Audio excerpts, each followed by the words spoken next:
Hey everybody, thank you for tuning in. It is ModelCarNick, and I'm showing you this nice little Porsche that I picked up recently. This is the 911 Carrera RS.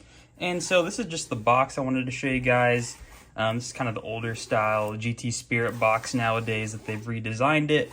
But I just wanted to show you real quick before we get this model out. It's brand new, paid $80 for it, and let's go ahead and take a look at it. And here it is, the Carrera RS. So this is honestly a really cool model. I really wasn't sure what I was going to be expecting when I pulled it out of the box. Paid $80 for it, like I think I mentioned earlier. So I think I really got a good deal on this model. GT Spirit, so obviously these are not fully opening models, unfortunately, but it's finished in this really stunning gloss blue paint job right here on silver wheels, and it's got a two-tone black and blue interior. So let's get into it, and I'll give you some of my overall opinions, and we'll go through some of the details on this car. So first of all, we'll take a look up front.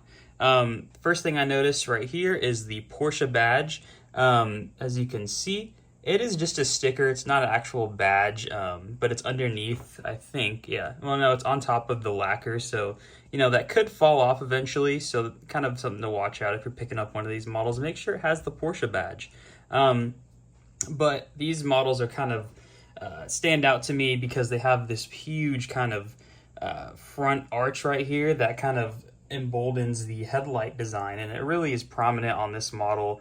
And I think it looks pretty good. The headlights themselves, though, nothing really too crazy going on, but there is a little bit of a design with the headlights themselves, and I know it's not coming across very well on camera, but there are these little lines that run down the headlights. So pretty cool looking car, especially in the front. I think just this bit right here really makes it. But moving down here towards the front bumper, we have kind of this plastic, this matte black plastic line that runs around kind of where the front hood would be of the car, and it separates it below. And then down here we kind of have the fog lights, and I believe this would be the turn signal potentially. I could be totally wrong on that.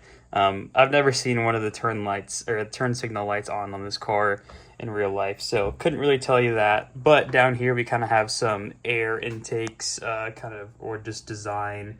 But there is some like mesh behind that, and so you can't see anything behind it. It's just kind of this plastic mesh sitting back there, but it is kind of a little cool feature, and neat that they added that. Right here on the front, there is a little circle. It could be a sensor, but probably not with the car this old. Not too sure what that's for. Maybe it's for the tow hook if you wanted to screw that in. But down here on the bottom, it's kind of hard to tell, but there is kind of this plastic lip that sits right here. It's really close to the body, so it doesn't stick out at all, but a really clean looking front design on this car. Another thing I noticed immediately is kind of the hood design. As you can see, it's got these kind of like an indent right here, and then there's a little vent right there. So I think that looks pretty cool, as you can see. Up here we have the windshield wipers. Nothing really too special, it's just plastic. You know, this is an older car, so you don't really see any carbon fiber work like you do on the newer cars. But let's move down towards the side of the model, and let's take a look at this. So the wheels are a 5-spoke design, as you can see. They look really nice.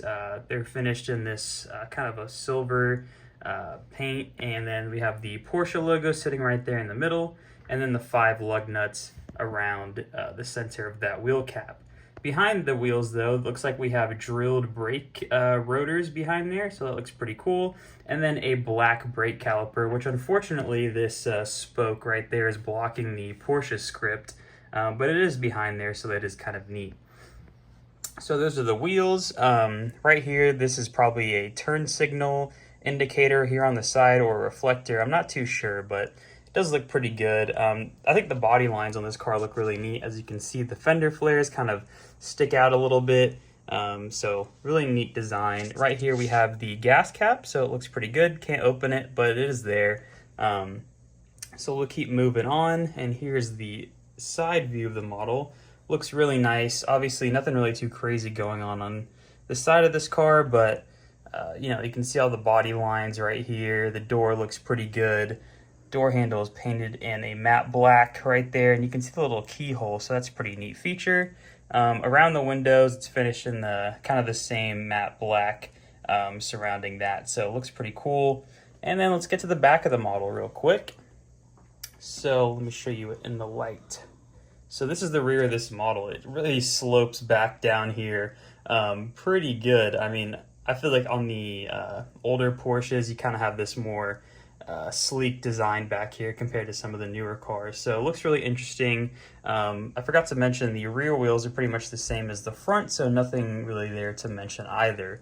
But the back of this car looks really nice. You can see kind of the window defogger sitting on this back window, and the glass on this just looks really clear.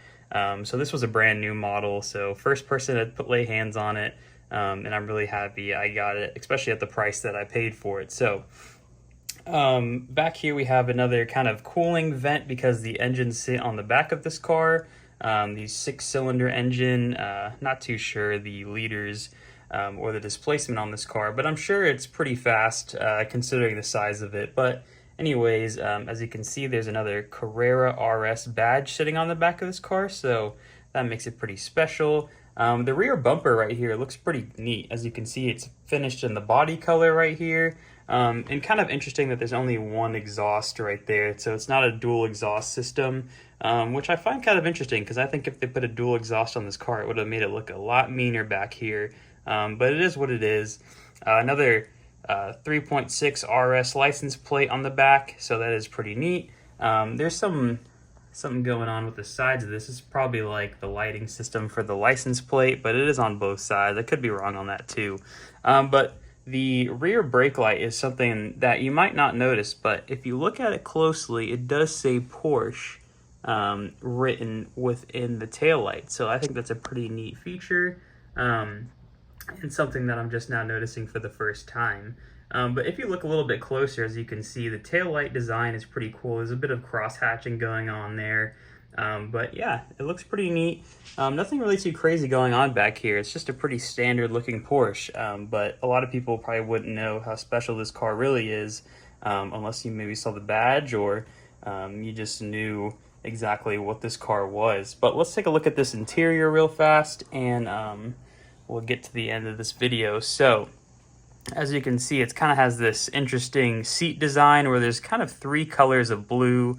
The one seat panel right there at the top is kind of the same finish as the paint of the car, and then the kind of the bottom sections of the seat are finished in a lighter blue and then a darker blue sitting right there towards the bottom of the seat. And then if you notice as well, you know, there's kind of some more color going on at the top of the seat, kind of that darker blue sits right there as well. But if you look towards the front of the car, you might notice that there is some, it's hard to see, but it does say Carrera RS sitting in the back of the car. So that is kind of neat to see. Looks like the seat belts are behind the seats, unfortunately, but they are finished in this little kind of nice blue looking color. So that looks really good. Let's see if we can see the dashboard potential. Hopefully we can, but the lighting in here is kind of hard with all the reflections. So here's kind of the other side of the interior. I know I'm doing a really bad job showing you guys this, but that's kind of what it looks like. I'm terribly sorry. It's just really bad quality of camera skills right here. As you guys know, if you watch my videos, I'm not really good at it, but you know, I try. The bucket seats look pretty cool. There is some kind of holes sitting up there at the top. I think it would have been nice to see a little Porsche logo on the headrest, but it's not there, unfortunately. But yeah, that's kind of the interior of this car. Unfortunately, with the glare, we can't really see the dash that well, but you know, looking at it just with the naked eye, I can't even see it. So unfortunately, that is kind of a letdown with the interior, but the seats look really cool, and it is kind of nice that they added that Carrera RS script written in the back of the car. And there's kind of another view of the back seats. Not really too much space back there if you wanted to fit someone, but there is seats back there, so that's kind of cool. So yeah, here's kind of the model again as a full. We'll kind of put it next to the 996 GT3 RS, and as you can see, it's actually pretty similar size when it comes to length. The width of the car, I would say obviously the 996 is definitely a bit wider, but you know, they're kind of similar sizes. This is a really small car though, compared to some of the other bigger models that I have. And just for fun, we'll put it next to the Vanquish right here. And as you can see, a lot smaller of a car, but it looks really neat, and very happy to add this one to my collection. And then just for fun, I'll pull out another Porsche that I have that's similar to this one, and this would be the 911 Speedster of the same generation. This was a Maisto model, so I think this would be pretty cool just to see these two side by sides. Obviously, there's a little bit of a difference, but they are pretty similar in size, as you can see. The Speedster obviously looks a little bit crazier with the wide body design on there, but pretty similar in size. Just wanted to show you guys that real quick. But yeah, I'll pull this one out of the way and then give you my final thoughts on this car. So overall, I mean, this is a pretty cool looking model. The paint looks absolutely incredible, but you know, I just don't know. I mean, for me, I'm not too familiar with these older Porsches like I am the newer cars. So, you know, I couldn't really tell you the history behind it. I'm not really too sure why this car is as special as it is, besides it wears the RS badge, which to me makes this car pretty special, but you know, I don't really know anything else behind that. So I'm sure you guys will blow up the comments like, you should know about this car. Well, I don't, so inform me. I'm interested to hear. But it is a pretty cool model, but just kind of a plain one compared to some of the other cars. I think this is just kind of a, you know, sleek looking car. It just doesn't look as crazy as maybe the AMG GTR or the Bugatti Chiron. It's just a pretty basic looking 911, just in a really special color.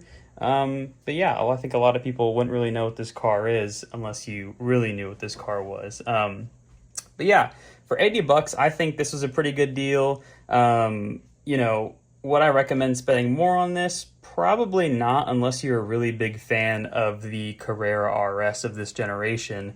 I mean, I think there's just a lot maybe cooler cars you could get if you were spending maybe $100+ on this. I think you could get one in a better spec, potentially, maybe with the cool graphic written down the side and with the whale tail on the back of it. I mean, it's just really up to your tastes. But for me, this one's kind of boring. But for $80, I think, you know, it's a pretty cool looking car.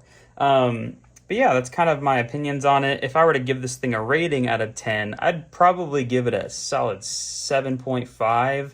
Just because the lack of features it has. I mean, the interior looks kind of cool, but it is kind of plain. I think maybe a little bit different color interior would have suited this car better, but for the time period, I think, I mean, with the blue seats, yeah, it's pretty special. But overall, yeah, pretty solid car. One thing I want to show you real fast is the bottom of it, because I've been getting some requests to do that lately. So let's see if there's anything worth looking at the bottom. Try not to break the mirrors off, but this is the bottom of the model.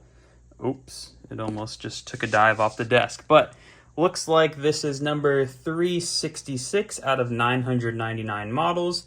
You don't really get any detail under here, unfortunately. You get the GT Spirit branding, of course, but yeah, nothing really too crazy to see. You can see the exhaust box right there.